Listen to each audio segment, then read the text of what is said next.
Okay, welcome everyone. I'm Dead Addict. My battery life is a little bit low on here. Still trying to get a power cord, so this might die at any moment and become less structured. Wow. I'll answer that. That's my power cord, potentially. Hey there. 4418.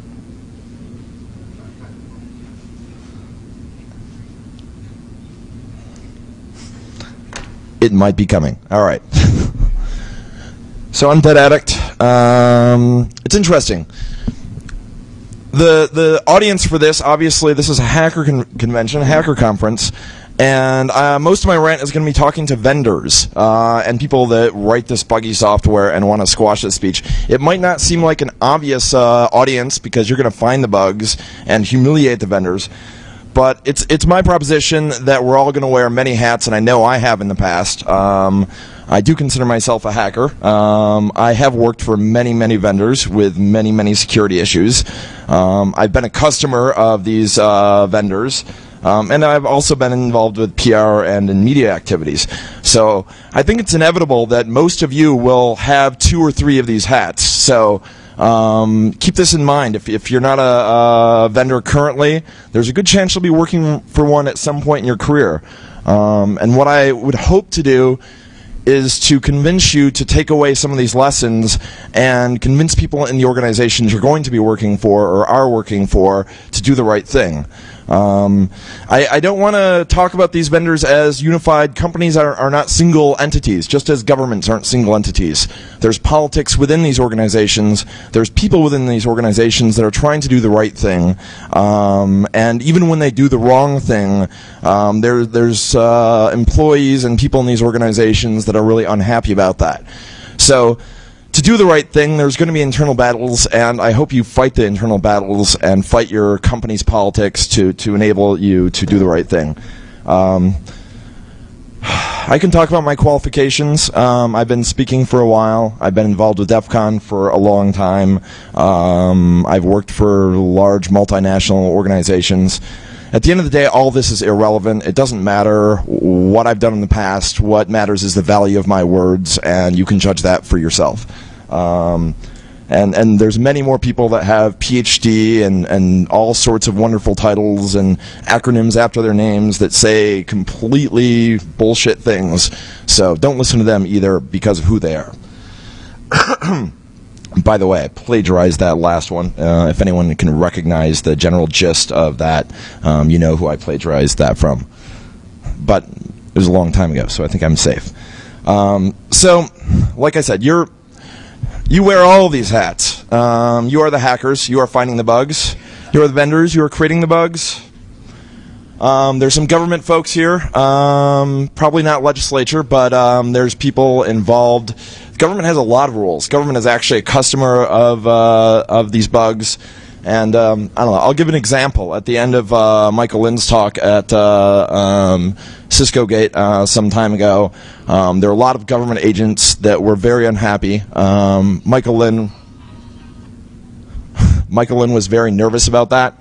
But they were unhappy at Cisco, it turns out. As customers of the software, they were unhappy that they were not informed about it and that they were vulnerable and Cisco knew about it. I'm not going to talk too much about Cisco. I'm going to bring up a bunch of examples of various issues that have happened here. I won't bring up Cisco too much because the darkest of tangents is speaking on that matter in depth in a couple of hours, and it'll be a fascinating speech. I look forward to attending it myself. And I generally don't attend speeches. I recommend you go to that speech.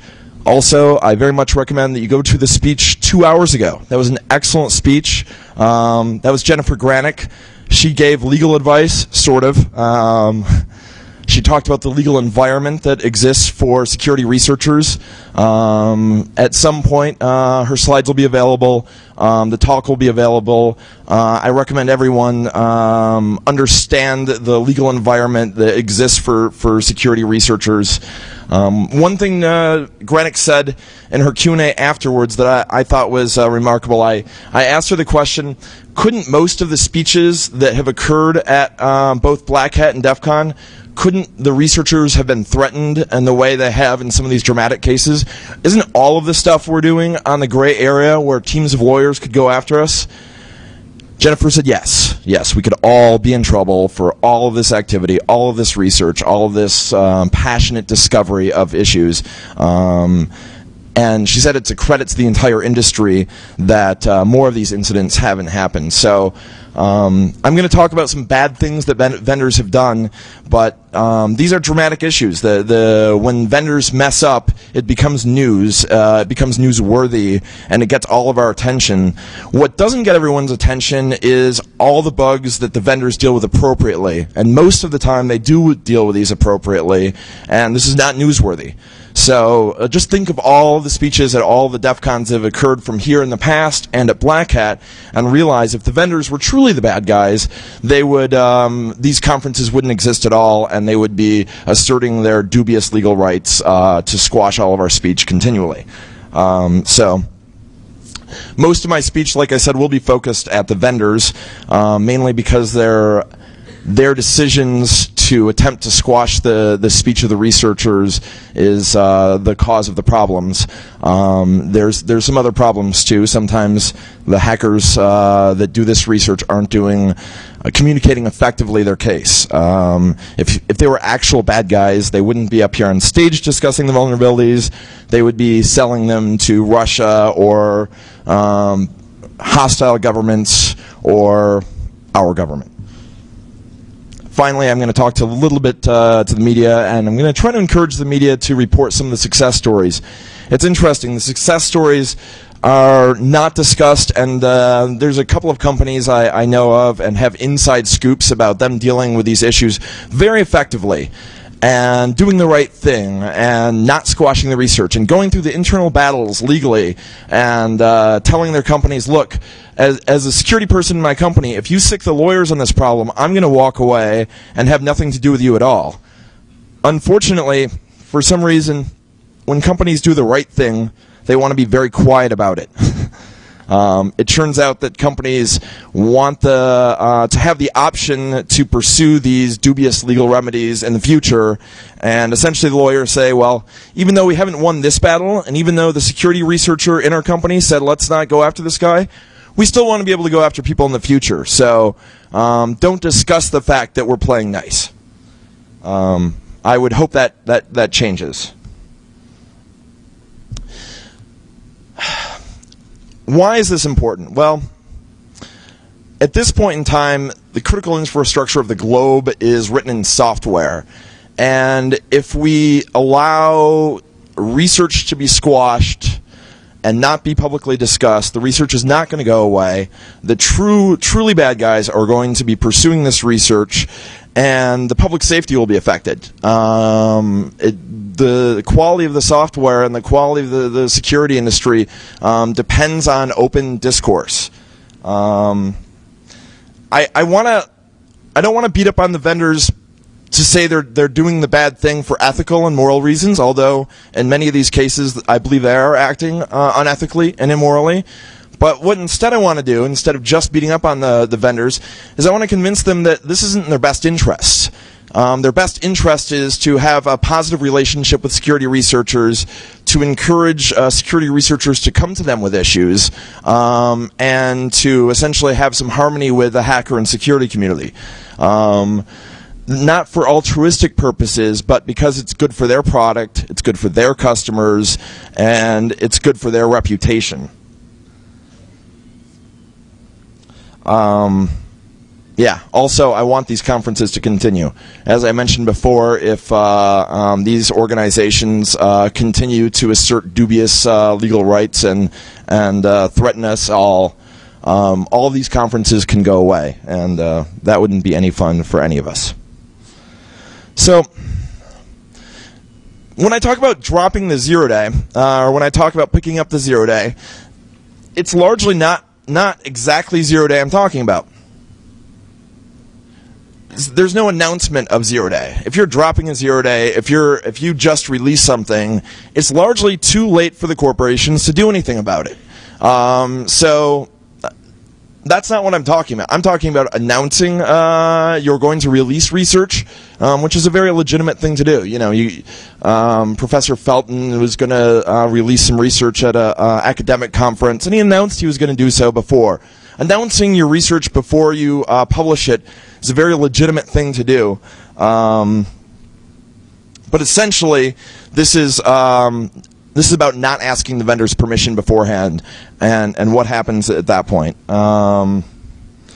It's interesting too. In the HID case, very much confused me and blew me away. And so many of these cases are. The thing that bewilders me is how much it's not in the vendor's self-interest. So I'm going to refer to a number of cases here where you can do a lot of research to get the background on them. I don't want to go into detailed case studies about them, but HID makes proximity badges. And there was going to be some demonstrations of how to clone these proximity badges, and IOActive, the company that did this research, was concerned because they worked in a building where there was critical infrastructure housed. They realized it was protected by something that was not secure. What confused me about this was twofold. One, this research was already done. People had made these badge copiers. The academic research was out there. Schematics were already available.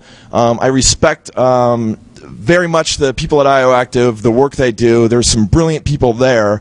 But as far as I could determine, it wasn't entirely groundbreaking research.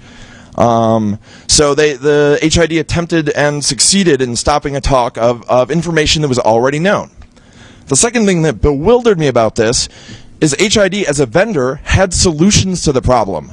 Right, the technology that was going to be released, they had more secure versions that would allow better access control, and their marketing people should have stepped up to the plate and realized this is a better way to upgrade all their user base, or at least at critical infrastructure, and they didn't do so. So, because of my modesty, I'm going to tell everyone what to do. And I think, like I said, I'm not going to tell everyone what to do because it's the right thing to do, although I believe it is. I'm going to try to tell everyone what the right thing to do that's in their own self-interest. And it's in the interest of consumers, of vendors, of hackers, of everyone, except some offensive folks in the government. I'm sure you won't be spotted here. And corporate lawyers whose billable hours make them a lot of money harassing security researchers.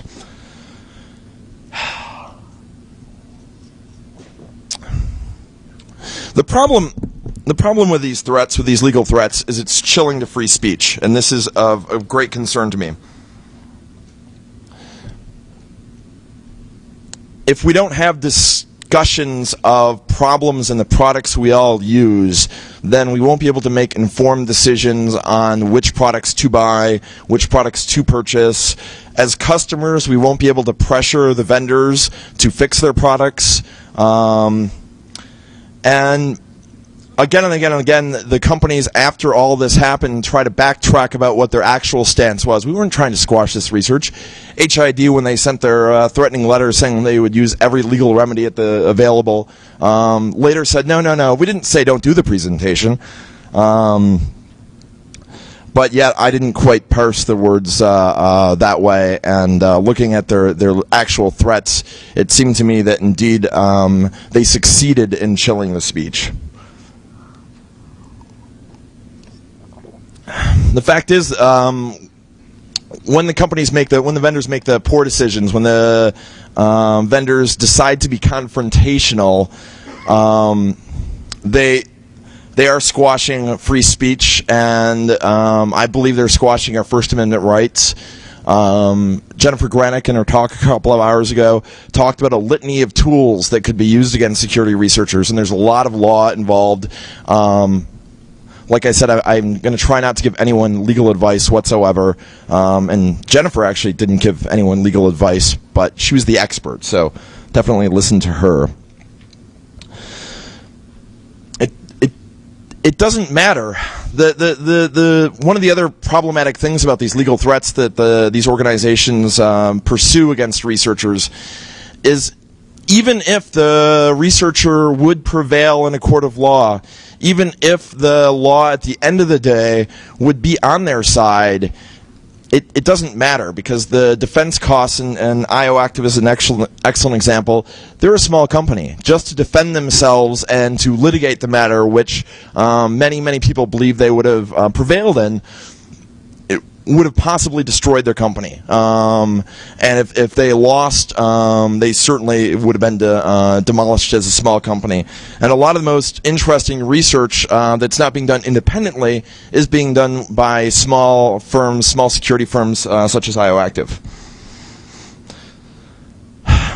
Also, these threats don't help the security posture of the industry. Lawyers can't fix bugs. Lawyers do not make us safer. I guess I would argue some of the civil libertarians that are here do make us safer. Jennifer Granick, the EFF, there's some good folks here. I think everyone loses when we're silenced, and hopefully we can create an approach and fight these battles internally to prevent everyone from doing the wrong thing.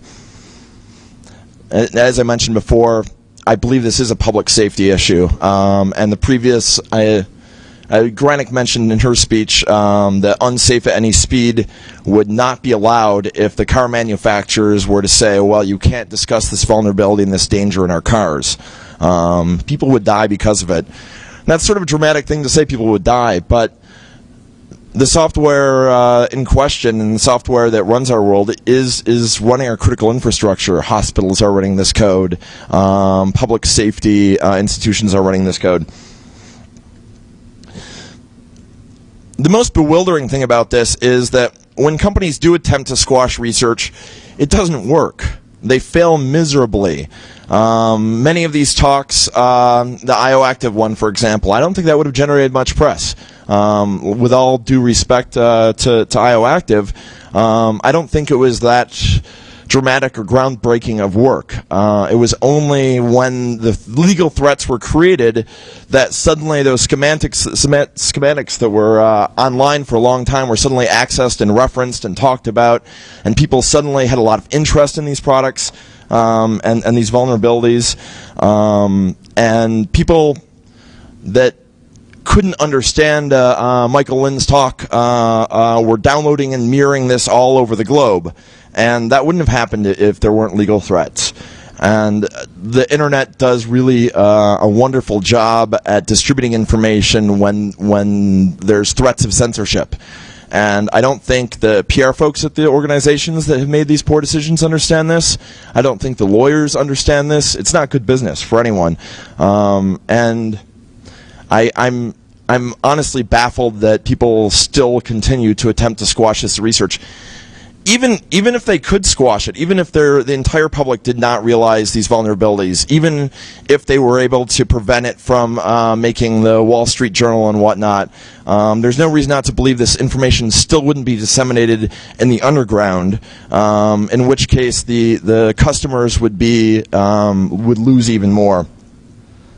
But by the way, I like the idea of using very bright people and well-respected people to make my points. I think that's a lovely method.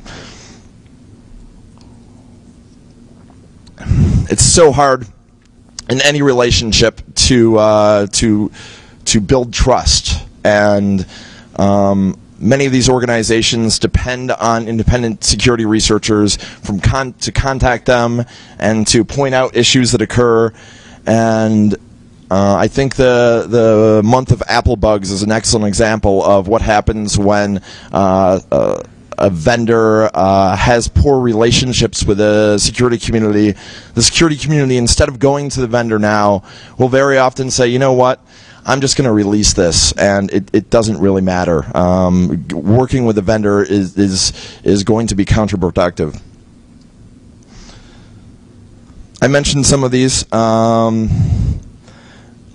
Adobe versus Elcomsoft, it wasn't necessarily about squashed research that was being presented, but it certainly was an attempt by a corporation to stop research being published into their work.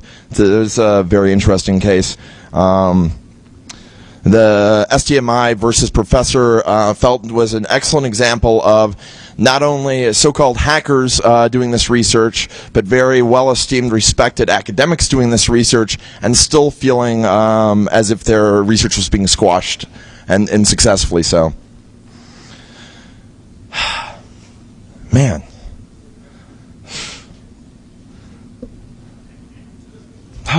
So a number of years ago, I would say 7, 8 years ago, Microsoft had an incredibly poor reputation in regards to not only their security profile, their security stance, their security methodology, but also their relationship with the community. And Microsoft, in the last 5 years, while their software isn't necessarily secure, they are surprisingly a leader in secure development life cycles with community relationships with hackers, and they haven't had any of these incidences that I'm going to describe. They've been doing the right thing. I'm not endorsing their software. But I'm just saying, if Microsoft gets it right, why can't everyone else?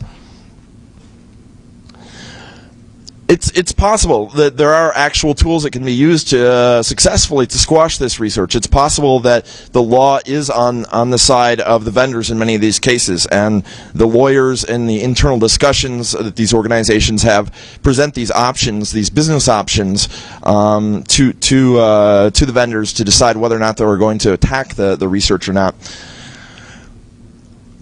But they're not attacking the right people. The people that are going public and publicly disclosing these issues, they're not the enemy. The enemy are the people that are selling these exploits to people that will commercially profit from them, and selling them to governments that will use them for offensive purposes and whatnot.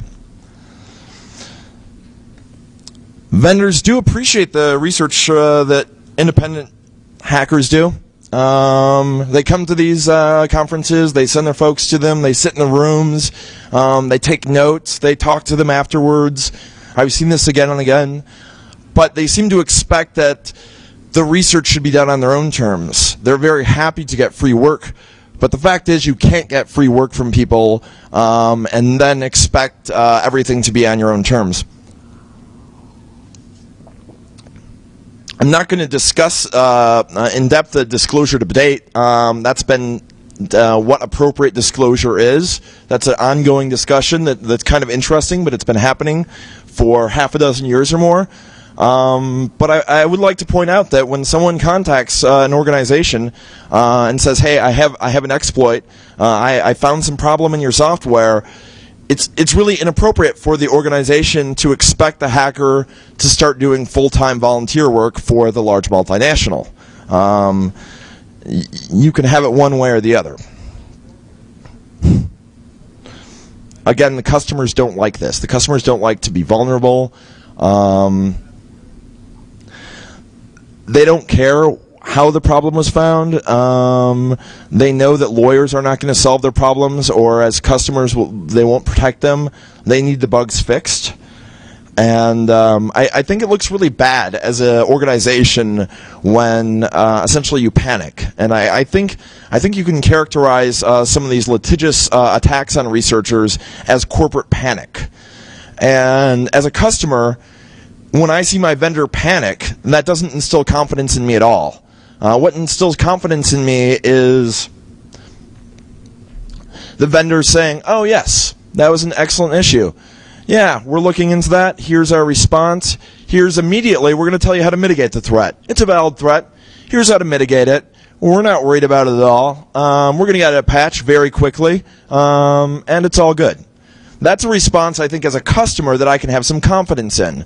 When a vendor says, "Oh my God, what did they release? We're all in trouble," that terrifies me as a customer. That's not good. Also, man. So, of all the people that vendors could piss off in the world, a conference full of hackers is probably the wrong decision.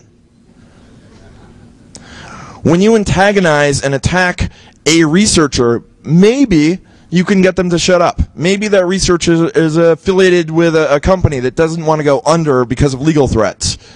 The problem is there's suddenly an audience of 5,000 hackers that may have some free time on their hand and not be afraid of the litigation. Maybe they live in another country. Maybe they're not affiliated with a company. Maybe they're 16 years old and still can reproduce the bug. You don't want to upset us. It's not wise. And if you do upset us, we're not going to give you that free research. We're not going to help you out. We're not going to work with you in a constructive manner. If they were the bad guys, if we were the bad guys, we would never tell anyone. And certainly, that's what black hats do.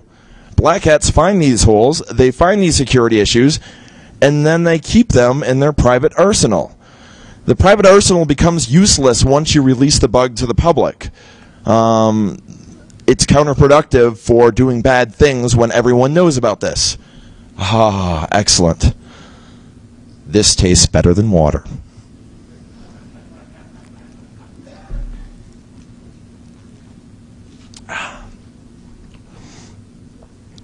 So, a company will often say, internally, what are our options? And unfortunately, this is not the conversation they often have with their PR folks or their security folks.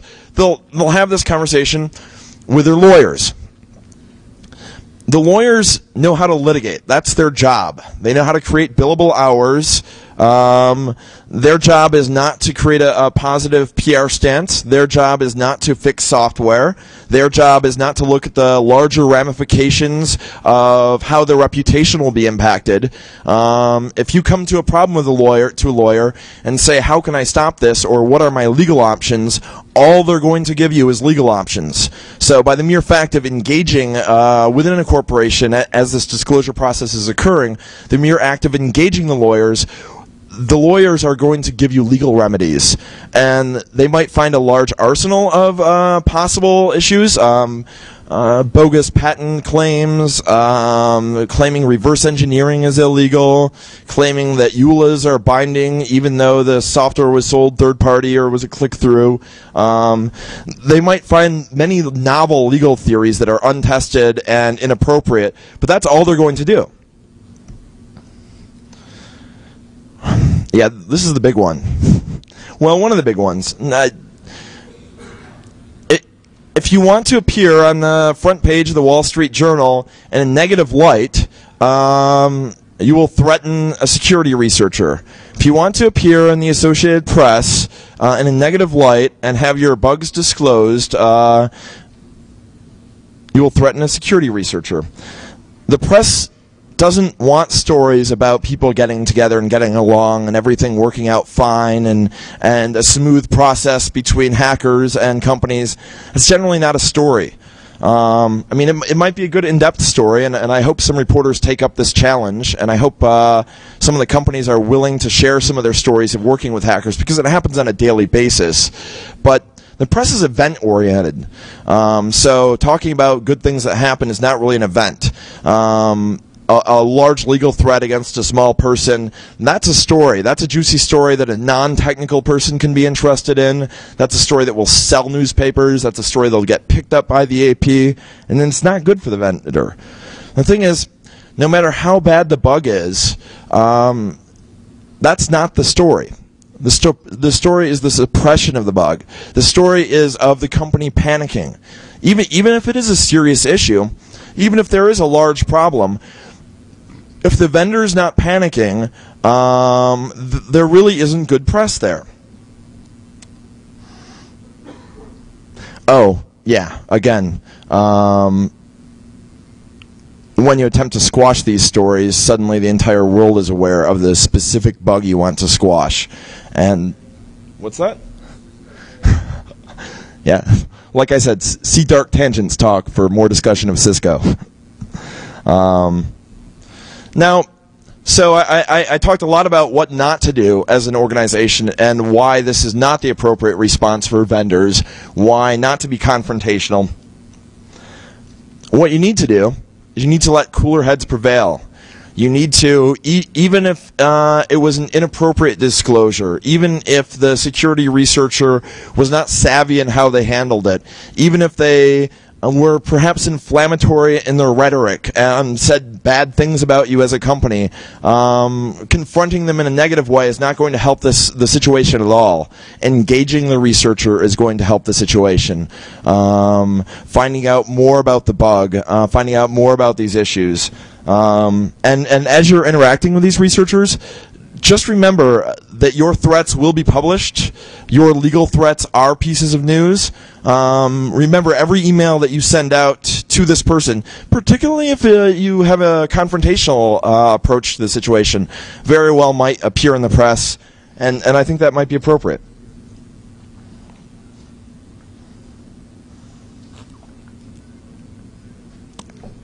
Microsoft has learned, and other companies have learned. If you just look at the sponsors of the Black Hat conference, if you look at all the corporate parties, which tend not to be that good, quite honestly, but they try, so I appreciate that. All these companies realize that establishing a relationship with the computer security community is advantageous to them. The people that are finding bugs in their software could be future employees. The people researching their software could be customers of theirs in the future. And there's a lot of corporations that have realized having a successful relationship with the security community is a positive thing. While I didn't hear good things about the Cisco party this year at Black Hat, the fact is they were a sponsor of Black Hat, and they did throw a party, and they tried, and I think that's a positive step. And I think a lot of these companies that have made mistakes in the past can rectify them, can try to have a better stance. It takes time to rebuild these trust issues. After you've stumbled, people will distrust you for a while. But you know, it's interesting looking at the Microsoft story. The perception of the security community regarding Microsoft's stance on security is much larger now than the general public as a rule. The general public as a whole still sees the bugs that are being created. They're still nervous about them. They remember when Microsoft didn't have any security stance. But as a whole, the security community realizes that there's a commitment to security. And that commitment to security is what everyone wants. The government wants this because their critical infrastructure is running on this. The customers want this. The hackers want this. The hackers want these bugs fixed. We're running this software. The software we're exploiting, we're also using. The reason why we scream loudly and jump up and down regarding these bugs is because we want the world to be a safer place.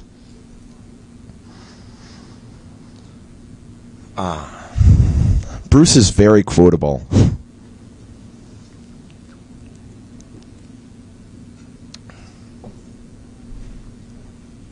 I might not run out of power yet. Excellent. Thank you.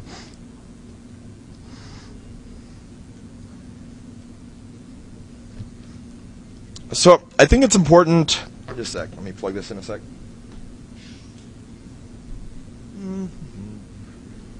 Almost. Yeah. We'll wait till we see some scary blinking lights before I find the plug for that. I've found issues as a customer, and many software vendors, when they're alerted to these security issues by their customers, they'll fix it very quickly.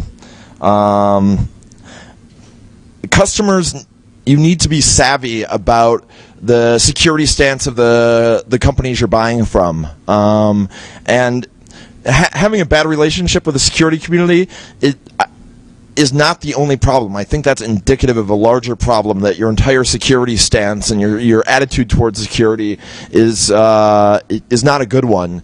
And I think customers need to look at some of these incidents. I was wrong.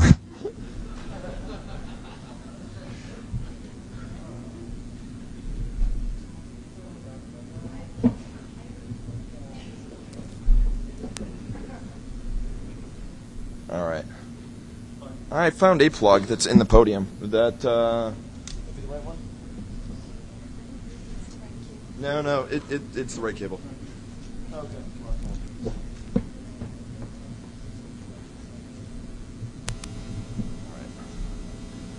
See how that works. Yeah, I think I'm good to go now. We'll see in a second. Okay, let's see if I can continue without my haphazard, poorly written slides. I think I'll be able to. Maybe a few less glorious Schneier quotes. As customers, it's your responsibility to make intelligent purchasing decisions. And while some vendors will not have a good security stance, some vendors will have a better stance. And I think these are the ones you want to look to in your buying decisions. I think it's terribly important as customers that you give feedback to the vendors. The vendors like to hear from their customers and will largely do what they're told. If you talk to the marketing people, if you talk to the people, particularly after you bought licenses, you know, if you bring up concerns and if you say this is a deciding factor in my purchasing decisions, they listen to that. Their company depends on customers. And flexing your power as a customer is an excellent way to help companies and vendors better increase their security stance. And arguably, it's your responsibility as customers to complain loud enough to make these changes. That was one reason why Microsoft finally drank the security Kool-Aid, is they got enough negative feedback from all of their customers that said, look, no matter how usable your software is, it's so insecure, we're not going to use it anymore. We can't. And you know, it was a long process for such a large organization to try to improve their security stance and their security development life cycle. Yeah, question. Oh, okay. Very good. So yeah, you have an impact, and if as a customer you're dealing with an organization and a vendor that doesn't make good security decisions, it's sort of your fault as a customer. Don't be the victim. Don't be victimized by the people you buy your software from, and your voice in the market can and will make a difference. So I'm going to move on to talk a little bit about hackers. 10 minutes. And what y'all should do. Now, in some of these cases, like I mentioned, some disclosure is arguably inappropriate or done in a hostile manner. The fact is, if you're releasing this publicly, right, if you're releasing these vulnerabilities publicly, I say you're not the bad guy, because you would be doing other things with this vulnerability. You'd be keeping it private. You'd be selling it to people with nefarious ends and means. So by the mere fact of publicly disclosing and shouting, hey, there's a problem here, you are the good guy. Now that you're the good guy, you should probably be careful of your rhetoric. You know, I told the vendors to be careful. All the emails they write might be used against them. Well, also, all the public statements that you as a researcher make, think about how the press will react to that. Think about the tone of your language. Write your descriptions of these issues as if you're trying to help the world, because I posit you are trying to help the world. And I think, particularly when the press get involved in these stories with confrontations, when the hackers who are doing the right things say inflammatory things, they don't look good, and they should, and you should. And being really careful, ask some advice before sending emails out. Ask your friends about the language you use. This will impact the public perception of you, and that's really important. It's important that we are recognized as helping global security, because we are as publicly disclosing these vulnerabilities. Seek legal advice when you get scared. Now, I'm going to quote Gail Thackeray, who is a prosecutor involved with Operation Sun Devil, which happened some time ago. Gail Thackeray once said to me, "Drug dealers give themselves better legal advice than hackers do." So, when you're curious or concerned about what the legal impact of something is, do not ask your hacker friends. They will not help you at all. The advice to trust when you go to your hacker friends, the only advice I would say to trust, you know, what should I do? I'm scared about some legal repercussions of something. The answer you trust is call Jennifer Granick. Now, she's not very scalable, so thankfully the EFF exists. And even more thankfully, she's going to work for the EFF so she can work full-time protecting our civil liberties, our electronic civil liberties. But if you're concerned, see a lawyer, and see a good lawyer. And the EFF may not... Oh, don't count on them. Now, someone just a few minutes ago complained that the EFF was not representing every hacker that ever got in trouble. Well, I don't think they should. If you go hacksaw the Gibson, and then you get caught, and then you run to the EFF and say, help, help, I'm being prosecuted, you broke the law. What's your defense exactly? Now, when an organization comes and exercises legal threats of dubious value towards you, that's a worthy case, and at the very least, it's entirely likely they'll give you some advice, not necessarily represent you, but give you some advice. But certainly don't count on any of these organizations. It's not their responsibility to defend all of us in all of the legal adventures we might get into. Finally, just have a couple minutes left here. I'd like to address the press. I mentioned before that controversy sells. These things are event-oriented, right? When a big event occurs, that becomes the story. It would be nice... Well, I would like you to realize that even if the hackers are not well-versed in speaking in a manner that makes themselves look good, right? The corporation has an army of PR folks. They train their folks on how to communicate successfully. Just because the hacker does not necessarily speak successfully and communicate successfully, keep in mind the fact that they're public about their disclosure, the fact that they're not selling it to the bad guys, they're not keeping it in their private arsenal, that makes them good guys. Now, some inflammatory rhetoric, that makes them inept good guys, but they're still good guys. So keep this in mind as you're covering some of these controversies. Also, I would greatly appreciate it if the press out there would cover some of the stories of the good guys. Some of these, you know, for every speech that occurs at DEFCON, you know, 99% of them don't have legal action taken against them. And oftentimes, there's panic within organizations. I've been involved with some of this panic.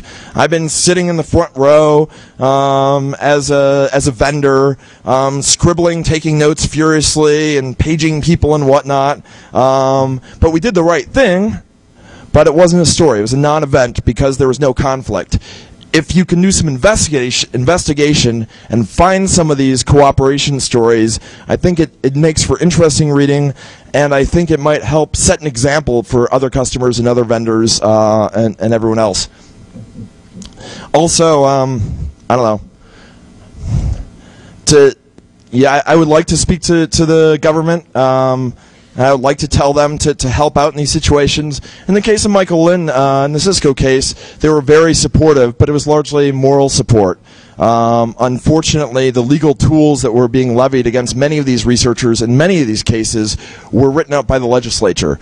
So contact your legislature, when you contact your congressmen, your senators, when you see laws that are being drafted up in regards to the cyber arena and cybersecurity in particular, and voice your concerns as constituents. And don't just don't frame these letters in the light of this is wrong because it's wrong.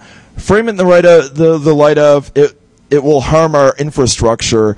We're concerned as customers. The overall quality of software will not improve if this legislation is enacted. Ultimately, we're supposed to be a democracy, so I would hope that participating in a democracy can help impact positive change and revoking some of these dubious legal methods used to squash some of this research. I'm going to spend some time in the Q&A room. I have 3 minutes left, so I'll take questions and be open for discussions next door in room 4, in the Q&A room 4. Also, during the conference, feel free to come up to me and buy me a drink and ask me more questions. Oh. Finally, one other message, a little bit off topic. If anyone, my email address is daddict, DADDICT, @gmail.com.